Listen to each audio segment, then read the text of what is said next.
Ada sebagian kalangan yang mengatakan begini, tidak seharusnya orang-orang Ahlul Bait, orang-orang pengikut Ahlul Bait membawakan peristiwa Ghadir Khum, menceritakan peristiwa Ghadir Khum, karena peristiwa Ghadir Khum itu mengandung muatan imamah dan wilayah Amirul Mukminin Ali bin Abi Thalib yang ditolak oleh masyarakat Ahlus Sunnah.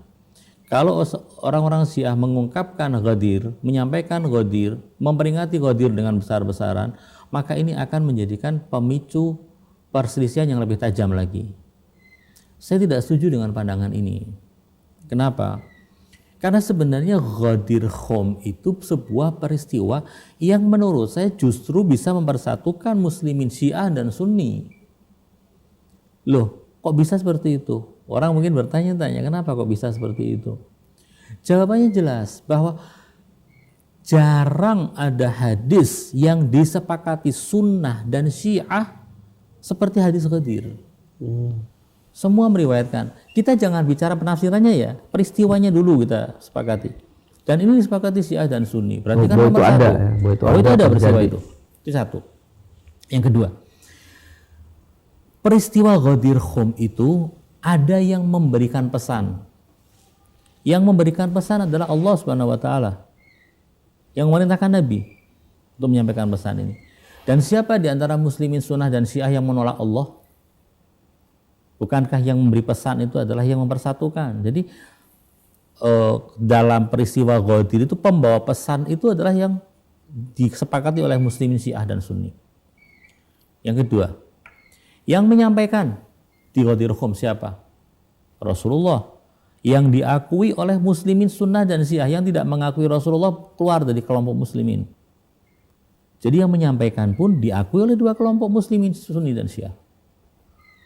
Kemudian berhubungan dengan siapa? Berhubungan dengan Amirul Mukminin Ali bin Abi Thalib yang diakui oleh Syiah dan diakui pula oleh Ahlus Sunnah sebagai sahabat. Sebagai sahabat dan sebagai khalifah yang keempat. Siapa orang Ahlus Sunnah yang menolak Ali bin Abi Thalib diragukan ke Ahlus Sunnahnya. Karena Ahlus Sunnah meyakini bahwa khalifah yang Rasyidin itu minimalnya ada 4. Ada yang memasukkan Imam Hasan sebagai khalifah. Minimalnya 4. Abu Bakar, Umar, Utsman, dan Ali. Berarti Ali bin Abi Thalib adalah salah satu orang yang diterima oleh Ahlus Sunnah sebagai Khulafaur Rasyidin, sebagai sahabat dan dihormati. Syiah menerima, menghormati, mengagungkan Ali bin Abi Thalib. Dua-dua kubu sama-sama menghormati dan mengagungkan Ali bin Abi Thalib. Berarti ini adalah peristiwa yang mempersatukan umat. Idealnya seperti itu. Hanya satu hal yang membedakan antara muslimin Sunni dan muslimin Syi'i. Apa itu? Dalam memahami hadis itu. Muslimin Sunnah memahami itu hadis tentang makna maulanya adalah penolong, sahabat dekat, orang Syiah meyakini sebagai pemimpin.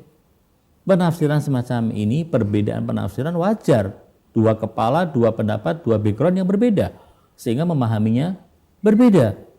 Tapi masalah peristiwanya sama semuanya. Kita kadang melihat sebuah peristiwa, tapi perspektif kita dalam menafsirkan peristiwa itu berbeda. Bukan peristiwanya yang kita masalahkan. Kita bukan kemudian ada peristiwa itu kita nggak boleh ngungkap peristiwa itu, karena peristiwanya memang sama.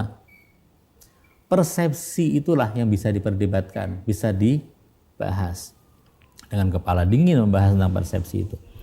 Jadi menurut saya peristiwa Ghadir itu sebenarnya peristiwa yang justru mempersatukan. Ada satu hal penting yang terkadang orang luput dalam memandang peristiwa Ghadir. Peristiwa Ghadir ketika Rasulullah sesuai pandangan Syiah mengatakan siapa yang menjadikan aku pemimpin maka Ali pemimpinnya juga, menunjukkan bahwasanya ada pesan dari Rasulullah, sebuah kepemimpinan yang tidak boleh sembarangan, sebuah kepemimpinan atas umat, bahwa umat ini perlu dipimpin, tidak bisa umat tanpa pemimpin. Ahlus Sunnah dan Syiah mengakui, yang meyakini bahwa umat harus dipimpin, hanya bedanya siapa yang memimpin itu beda. Tapi prinsip yang menjadi sebuah prinsip bahwa umat harus dipimpin, Sunnah dan Syiah meyakini. Berarti ini kan sebuah persatuan kan, sebuah momen sejarah yang justru menurut saya adalah mempersatukan. Jika demikian muatannya Ghadir, kenapa kita harus menutup-nutupi peristiwa Ghadir? Kenapa kita harus menolak untuk menyampaikan peristiwa Ghadir?